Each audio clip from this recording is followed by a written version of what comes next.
The old saying is that time flies, and that has certainly been the case with the Tiger pregame show. In the 20 years of the show, we have seen just about everything. Great wins, heartbreaking losses, incredible trips to locations in 13 different states, some of which I never imagined I would see while traveling with the Tigers. So in this 20th season, I thought I would chronicle the year, the travels, and the thoughts to document this anniversary season. I hope you will join me in this journey on the Tiger Pregame Show's 20th season vlog.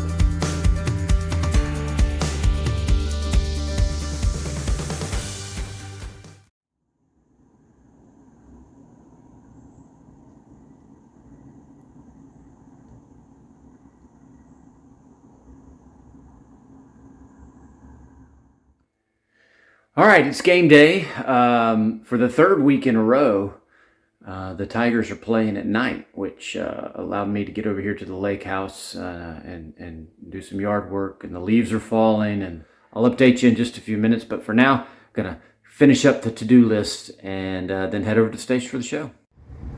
All right, lunch at the Esso Club, check. Great lunch, ready to get going with the Tiger pregame show number 261 coming up here in just a few minutes. Headed to the station. Stay tuned.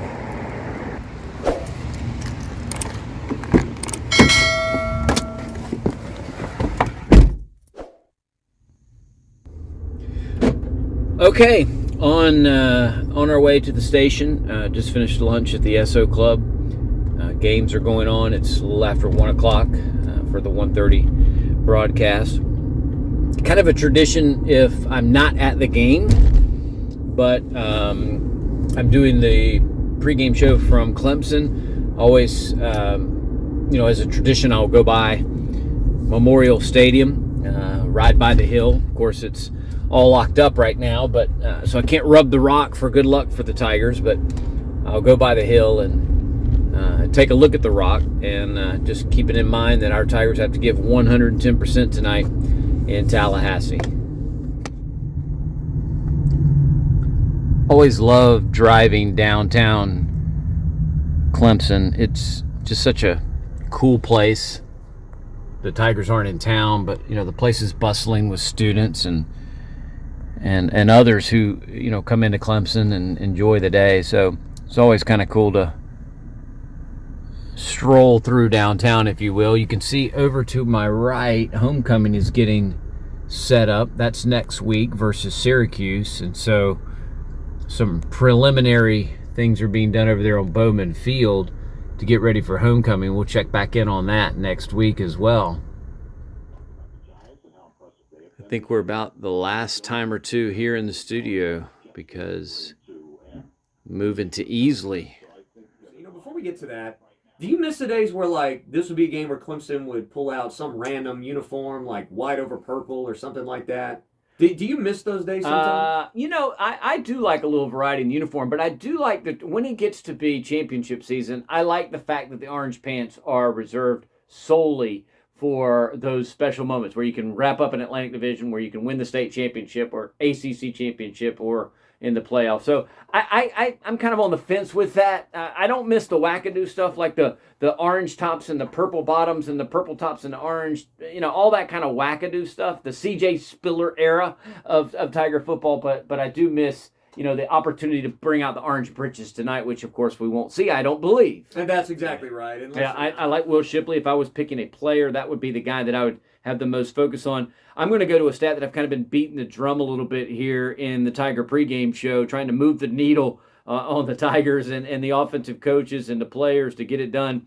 This has been a little bit of a slow starting offense. Overall, the Tigers are 50% on third down conversions. That's very respectable nationwide. Give me 50% on third down conversions, though, in the first half. I think Clemson needs to play better in the first half here today offensively in order to not fall behind Florida State potentially and get this crowd juiced up and amped We'll up see in that it. today. Let's that flip is it. my player to watch on defense. I can't disagree there. I think it's also big that Makuba maybe can move back to a safety position Yes. and play a more normal position for him and maybe provide some over-the-top help there to Wiggins in that. But also in the run game, I think Makuba could be a big factor in getting Jordan Travis to the ground, which is where my defensive stat for the Tigers is. You got to keep Jordan Travis on the move, not in his pocket, and then when he gets out of the pocket, you got to get him down on the ground. He's a guy that can beat you with his legs, he can pick up first downs, extend drives, but most importantly, and most scary, if you will, when he's flushed out of that pocket, which I think he's going to be with this Clemson defensive line, he still keeps his eyes downfield. He can make plays in the passing game when things break apart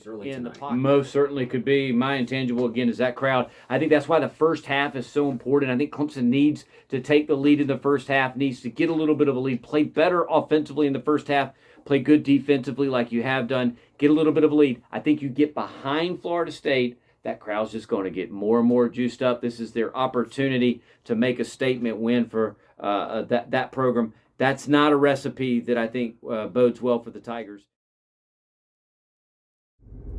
All right, that's number 261 in the books of the Tiger pregame show. Headed back to Greenville, South Carolina. I'm going to watch the game there with my beautiful wife, Ann. And,